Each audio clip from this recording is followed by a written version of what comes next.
वंदे मातरम दोस्तों, फिर से आपका स्वागत करते हैं। आज एपिसोड 5 में पुण्य शिव पंचाक्षर स्तोत्र का पाठ जो है वो हम कर रहे हैं और संस्कृत में लिखा गया ये पाठ है जिसके अर्थ को हमें समझा रहे हैं पंडित सुमित शर्मा जी। तो बिना डिले किए हुए मैं आपसे निवेदन करूंगा पंडित जी, आज हमें जो चौथा छंद है जी उनकी व्याख्या जो है वो हमने करनी है। तो आपसे निवेदन है, कृपया दर्शकों के लिए व्याख्या। जी बिल्कुल। इसका चौथा छंद है वशिष्ठ कुंभोद्भव गौतमार्य मुनीन्द्र देवार्चित शेखराय चंद्रार्क वैश्वानर लोचनाय तस्मै वकाराय नमः शिवाय।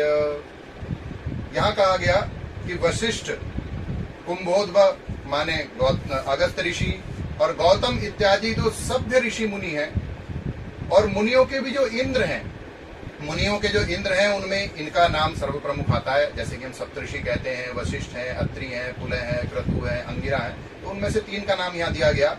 और इन मुनिंद्रों के साथ देवताओं के द्वारा भी जिनकी पूजा की जाती है, अपने शीश पर जिनको धारण किया जाता है, अर्थात जिनके चरणों को ये सब लोग भी अपने शीश पर धारण करते हैं।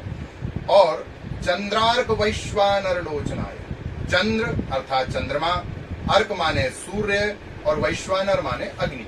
अग्नि के बहुत से पर्यायवाची हैं, सूर्य के बहुत से पर्यायवाची हैं। तो यहाँ सूर्य के लिए अर्क कहा गया और अग्नि के लिए वैश्वानर कहा गया।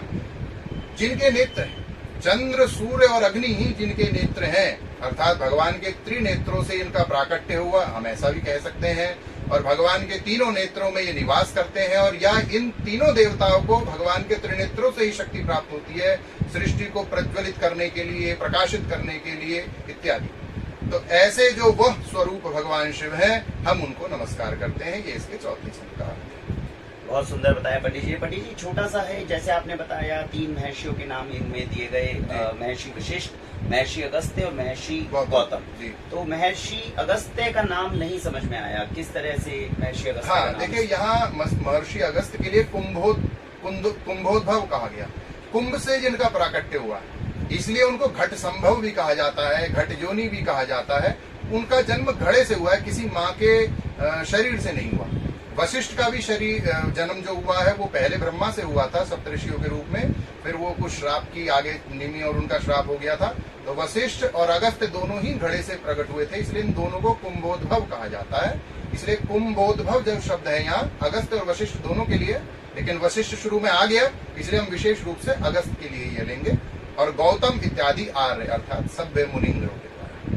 तो बहुत से ऐसे संस्कृत के शब्द हैं, कई बार हम नॉर्मल जब पंडित जी से नहीं हुआ था, हमारा जान पहचान नहीं हो पाई थी, जब उनको नहीं बुला पाए थे तो हम गूगल पे सर्च करते थे। लेकिन जो आपने कुंभोद्भव का जो अर्थ बताया है वो तो हमें गूगल से भी नहीं मिलने वाला। कि बहुत से हमारे यहाँ दर्शक होंगे जो रामायण की आरती करते होंगे, तो आरती श्री रामायण जी की, घट संभव उसमें शब्द आता है। तो घट संभव मुनि विज्ञानी वाल्मीकि कवि वर्ज बखानी, तो घट संभव वहाँ जो अर्थ है वो भी अगस्त्य के लिए।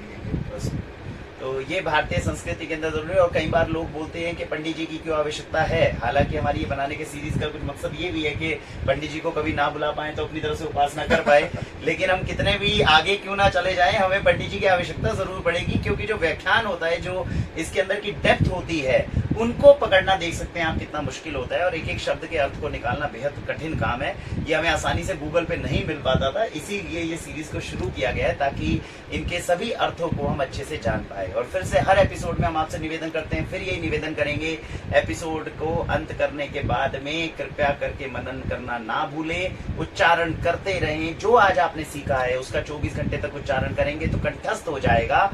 ये ज्ञान हमेशा आगे जीवन में आपके काम आने वाला है। और किताब में पढ़ेंगे, ग्रंथ में, उससे ज्यादा जब जैसे वरुण जी ने भी प्रारंभ में और हम भी बोल ही रहे, इस बोलने की रिपीटेशन को आप आंख बंद करके बार बार सुनेंगे ना, तो 4 बार में आपको ये छंद याद हो जाएगा। आते जाते कभी आप ट्रेवलिंग करते हैं, कहीं करते हैं, क्यों फिल्मी गानों को चलाना, क्यों ना कुछ अच्छा सुने, क्यों ना कुछ अच्छा जाने, और क्यों ना कुछ अच्छा अपने किसी और अच्छे मित्र के साथ में साझा करें। इसी को सत्संग कहते हैं, ऐसा पंडित जी ने हमेशा कहा है। तो सत्संग करते रहिए और अच्छी ज्ञान को प्राप्त करते रहिए और आगे भी बांटते रहिए।